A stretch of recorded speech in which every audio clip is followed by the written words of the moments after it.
Top tip number 4, the pivot technique.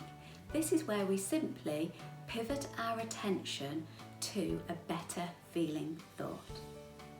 Simples. Well, we'll give it a go.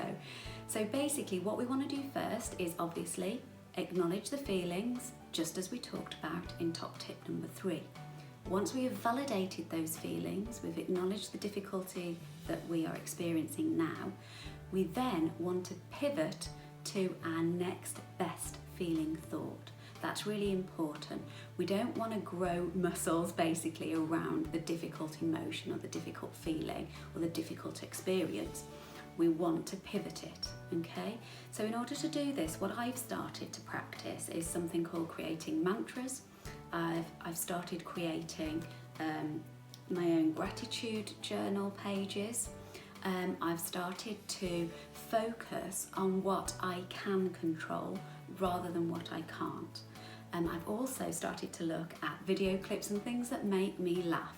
So what we want to do is change the emotional state. So if we're feeling low and really overwhelmed at the moment and really worried, then let's try and flip it, acknowledge it, but let's try and flip it and create a different chemical response in our bodies.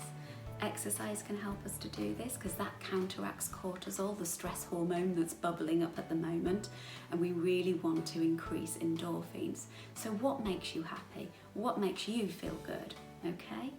So this is as important for us as it is for our children, and when we're doing all of these activities with our children, it's really good to have some ideas around how we're going to shift their attention. So what I've started to do is to start the day with a gratitude journal. I'm looking at 5 things that have been fantastic that I'm really thankful and grateful for.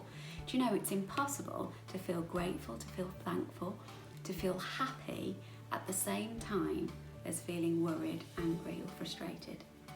It's a magic trick. So really try that. Set the tone in your household, okay? So if at bedtime anxiety is bubbling, focus in on things that we are grateful for. Acknowledge the worry and let's flip it. So the other thing that I've been doing obviously is mantras. So for example, when I've had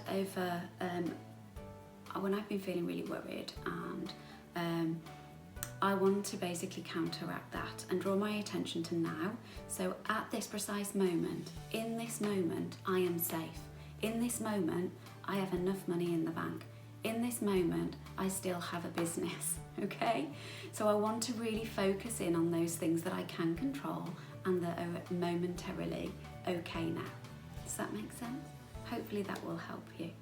Okay, so have a little go at some of those, and when you're completing some of activities, draw your children's attention to some of these top tips and help them to pivot.